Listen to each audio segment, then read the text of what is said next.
일단은 저는 이제 현장 전문가니까요. 네. 뭐 어떤 침체가 어디가 어떻게 된다라기보다는 네. 아까 말씀드린 공매에서 이제 물건이 많이 나온다고 했잖아요. 그렇죠. 그런 물건은 사실 정보를 그렇게 가리지는 않습니다. 네. 그러니까 그 사람이 예. 이 세금을 못 냈기 때문에 나오는 그런 부분이기 때문에 네. 어디가 이 아파트가 침체돼서 오히려 아파트 같은 경우는 이제 침체라고 표현은 좀 그렇지만 한 채만 가지고 있는 분들 같은 경우에는 그냥 계세요. 그러니까 이거 아파트값이 오르든 내리든 세금이 어쩌든. 네. 그런데 이 아파트에 물량이 많이 나오는 침체로 생각하는 물량이 많이 나오는 곳은 대부분 뭐냐면 기존에 투자가 많이 이루어졌던 곳입니다.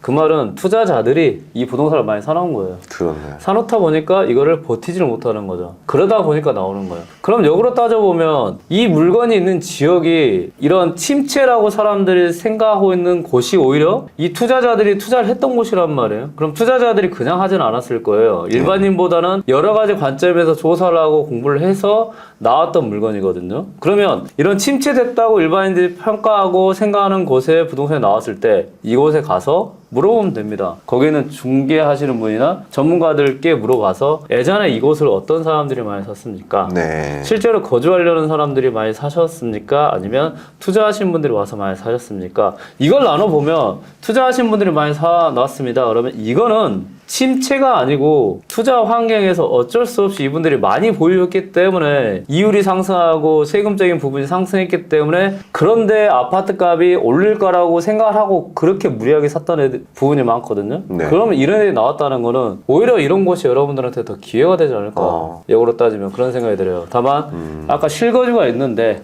이 지역적인 측면에서 실거주가 있는데도 나왔다는 거는 이거는 지역이 안 좋은 거거든요. 그렇죠. 그래서 어떤 침체냐 뭐냐라기보다는 이거는 현장에서는 답이 있다고 생각해요. 현장에서 중개하신 분은 다 아시거든요. 그럼 그분들하고 조금만 이해해봐도 여기는 이러이런 부분이 투자자가 왔습니다. 그러면 그분들한테 왜 왔습니까? 그 사람들이 라고 하면 분명히 이유가 있습니다. 네. 뭐 GTX 라인이 아니면 여러 가지 고속도로가 뚫렸거나 여러 가지가 있지만 다만 아파트 양 자체가 있고 그리고 투자자들도 아파트를 골라가면서 대장 아파트가 있고 그 다음 아파트가 있고 여러 가지를 보면서 또 투자를 하는 거거든요. 네. 그래서 그런 부분까지 좀 고려를 하고 접근하는 방식을 다르게 한다고 하면 거기에 또 공매 물건이나 경매 물건이 나온다 하면 이건 오히려 침체 플러스 또 경공매네 하면 사람들이 더 안 볼 거란 말이에요. 네. 그럼 결국 우리는 중요한 거는 1억짜리를 얼마에 살 수 있냐가 중요하거든요. 그러면 1억짜리를 1억에 사는 거는 사실 의미가 없어요. 근데 1억짜리를 7천,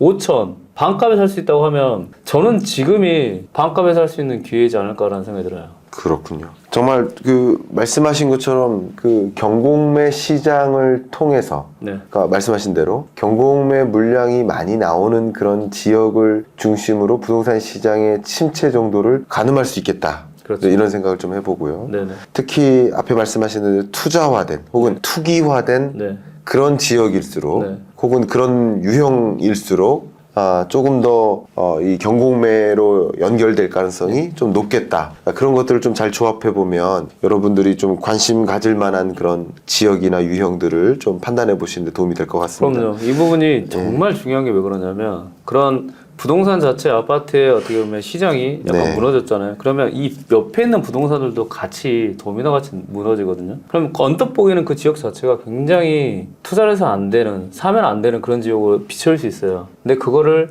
조금만 관심을 가지고 알아보면 거기에 보석이 있다는 거죠. 그러게. 네. 그러면 시청자 여러분들한테 네.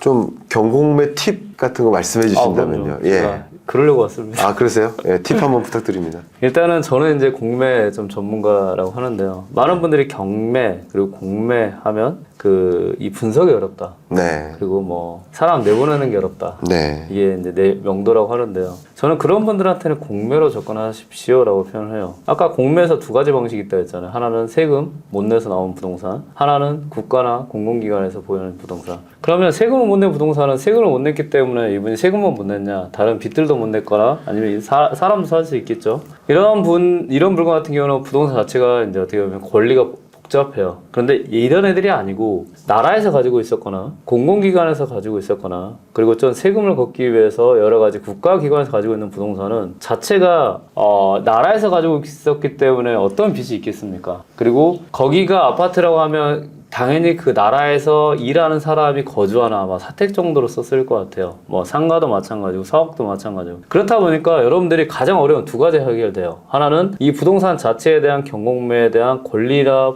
여러 가지 분석, 서류에 대한 분석. 네. 두 번째는 사람을 내보내지 않아도 된다는 그 부담감. 이 부담감이 다 해결되기 때문에 공매에서도 국유자산과 그리고 공공기관에서 가지고 있는 부동산을 접근하시는 게 좋다라고 네. 표현해 드리고, 두 번째는 아직까지도 경매는 굉장히 대중화돼 있어요. 왜 그 이유가 뭐냐면 아마 경매 학원이 많고, 그리고 경매를 가르치는 분들이 많고, 그리고 또 하나는 경매를 컨설팅 하시는 분들이 공인중개 하시는 자격이 있고 교육을 받으면 할 수 있거든요. 그분들이 블로그로 많이 올립니다. 경매 물건을. 그러다 보니까 누구나 다 눈에 띄거든요. 근데 공매는 아직까지도 공매를 알려주고 교육 받을 수 있는 시스템이 없어요, 거의. 그렇기 때문에 굉장히 희소성이 있고, 그리고 두 번째는 그런 컨설팅 하시는 분들이 공매까지는 하지 않아요. 그러니까 블로그나 이렇게 사람들이 많이 할 수 있게 하진 않거든요. 제가 실제로 현장에서 보니까 10명이 경매를 하면 거기서 1명 정도가 공매를 하더라고요. 그럼 여기서도 아까 말씀드렸다시피 권리의 문제가 없고 사람을 내보내는 명도에 대한 문제가 없는, 국가에서 가지고 있는 부동산 그리고 공공기관에서 가지고 있는 부동산 자체가 공매로 나온다 했잖아요. 그 말은 뭐냐면 아무런 문제도 없는 애가 공매란 시스템에서 나왔기 때문에 어떻게 보면 찬밥 취급을 받고 있거든요. 그러면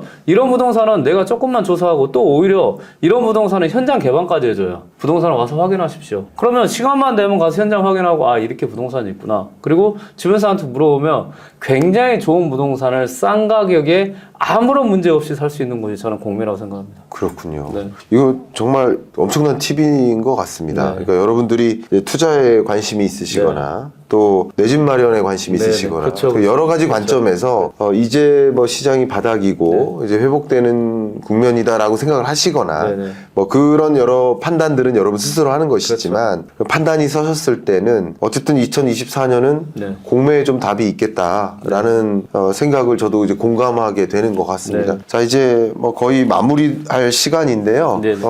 마무리로 두 가지 좀 여쭙겠습니다. 네. 향후 부동산 시장 전망. 어떻게, 그러니까 물론 뭐 네. 제가 전망하는 방식이 네, 네, 네. 있고 여러 전문가들 전망하는 방식이 네. 있지만 현업에서 종사하시는 대표님으로서 네. 지금 업계를 봤을 때 네. 시장이 좀 어떻게 될 것 같다라는 그 가늠하시는 네, 네, 게 네. 있으시다면. 일단 저는 데이터나 네. 그다음에 여러 가지 부분에 대해서는 제가 잘 몰라요. 그런 부분 잘 모르는데 저는 이제 오히려 경험에서 나오는 걸 알려드리면, 제가 2014년에 부동산을 시작했습니다. 네. 그때 경매를 시작을 했었는데 그때가 어떤 시장이었냐면 부동산이 안 팔려가지고 아파트가 안 팔려서 1가구 1주택 뭐 혜택은 당연히 있지만 취득세에 대한 중과, 그 다음에 뭐 지역에 대한 뭐 여러 가지가 하나도 없었어요. 오히려 제 기억으로도 1년 안에 사고 1년만 보유해도 일반 가스로 바꿔줄 정도로 세금에 대한 혜택이 많았고, 그리고 대출도 많았고, 오히려 이율도 이자도 지금하고 좀 많이 비슷한, 그때 뭐 5%대 5.5%대 그렇거든요. 그때가 박근혜 정부 들어서서 맞아요. 4.1 대책 나오고 하면서 맞아요. 그런 뭐 세제 완화 같은 걸 맞아요. 적극적으로 추진했었던 그 맞아요. 시점이네요. 예. 그러니까 한마디로 이게 부동산에 있다 보니까 돌고 돌더라고요. 네. 그러니까 지금 시점이 2014년하고 전 너무 흡사한 것 같아요. 네. 그리고 그때도 위기설도 많이 나왔고 이게 더 반복됐었어요. 그때 아마 그때 자료를 보시면 저는 그걸 몸으로 느꼈죠.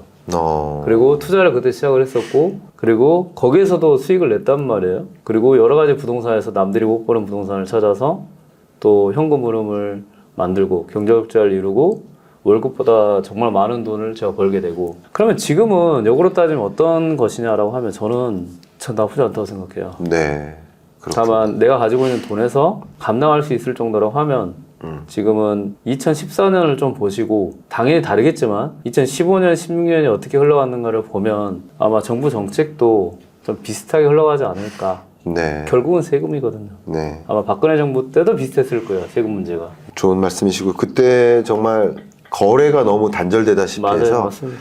그러니까 부동산 거래를 활성화시키겠다. 맞아요, 맞습니다. 라는 방향으로 이제 세제 완화를 한 거죠. 네. 근데 그러면서 거래가 활성화되면서 맞습니다. 가격이 반등하는 흐름이었는데, 어쨌든 지금도 부동산 PF 문제라든가 그렇죠. 또 미분양 문제, 네. 또 4월 위기설과 같은 위기설까지 돌 만큼 그런 상황이다 보니까 정부가 뭔가 또 세수 부족 문제도 네네. 같이 이런 것들을 대응하기 위해서 움직일 것이다. 그래서 2024년에 공매 물량이 좀 많이 쏟아질 것으로 전망을 하시는데, 네. 그런 과정에서 이제 부동산 가격이 좀 반등하는 시대가 올 수 있다라고 이제 보시니까. 그 하나의 예로는 우리가 예전에 그러니까 미국에서 실리콘밸리 쪽에서 은행에 네. 문제가 생겨가지고 사람들 은행에 있는 돈을 다 빼갔었던 적이 있어요. 그게 아마 불과 1년 전. 네. 근데 지금은 미국 주식 시장 자체가 네. 아시다시피 최고점을 찍고 있는 그런 상황으로 또 바뀌었거든요. 네. 그럼 그때 그 은행에 있는 돈을 빼갈 정도의 사람들은 이 1년 뒤의 상황을 예측을 했을 것인가 라고 하면 또 그건 아니라고 생각하거든요. 그래서 지금은 멈출 때가 아니고 조금 더 내가 시간이 된다고 하면 시간을 투입을 해서 여러 가지를 준비할 때라고 저는 생각을 해요. 그리고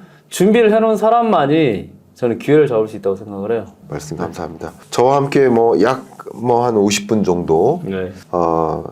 이 채널에 출연해 주셔서 여러 시장에 대한 네. 그 실무적인 어떤 네, 네, 네. 경험, 네. 그걸 바탕으로 한 진단, 네. 그리고 또 공매 전문가로서 네. 여러 가지 팁까지 많이 주셨는데 끝으로 네. 우리 독자분들께 꼭 이 얘기는 하고 싶다. 아. 마지막 말씀 부탁드리겠습니다. 일단 저는 평범한 월급쟁이로 생활하다가요. 그리고 어떻게 하다 보니 경직전리 이루고 그리고 회사를 그만뒀습니다. 그리고 회사를 그만둘 때 제 주변에서 다 저를 좀 이상하게 봤어요. 정상이 아니다 이렇게 생각했었는데 지금은 너무 행복합니다. 제가 사업을 하고 있고 제 일을 하고 수 있고 그리고 같이 직원들하고 함께 일을 할 수 있는 그런 부분이 너무 좋아요. 다만 사업을 하면서도 작년 같은 경우는 저는 부동산 기반이기 때문에 너무 힘든 시기를 겪었어요. 그런데 중요한 건 그렇더라고요. 두 가지만 여러분들이 잘 하시면 됩니다. 하나는 버티는 거. 저는 이걸 몸소 느꼈습니다. 직장 생활을 할 때는 알지 못했지만 제 개인 사업을 하다 보니까 알겠더라고요. 그리고 두 번째는 일어서는 거. 버티고 일어서는 게 계속 반복되는 게 인생인 것 같고 그렇기 때문에 지금 힘들어 하시는 분들도 많이 계실 것 같고 그리고 여러 가지 상황에서 부정적인 그리고 여러 가지 부분에서 불안한 분들도 많이 있으실 것 같아요. 그럴 때는 일단 버티는 기간이다. 그리고 그 기간에 내가 버티면서도 또 다른 걸 공부를 해놓고 그 다음에 또 이러는 시간에 내가 일어날 수 있게 그렇게 기회를 한번 잡아보시면 어떨까 생각합니다. 네, 부자 해커 네. 김영록 대표님의 말씀이었고요. 네. 정말 이 현업의 네. 현장 중심의 그런 여러 가지 그동안 체득했던 경험이나 널리지를 채널에 출연해 주셔서 네, 네. 적극적으로 말씀해 주셔서 감사하고 네. 다양한 의견들을 여러분들 다 청취하셔서 여러분이 올바른 의사결정을 내리셔야 되거든요. 그럼요. 역시 현장 중심의 이런 말씀도 여러분이 다양한 그 경기 판단을 하는데 네네. 충분히 도움이 됐을 거라고 네네. 생각이 되고 네네. 오늘 이상으로 또 마무리하도록 하겠습니다. 또 한번 나와주세요. 예, 감사합니다. 부탁드리겠습니다. 감사합니다. 네.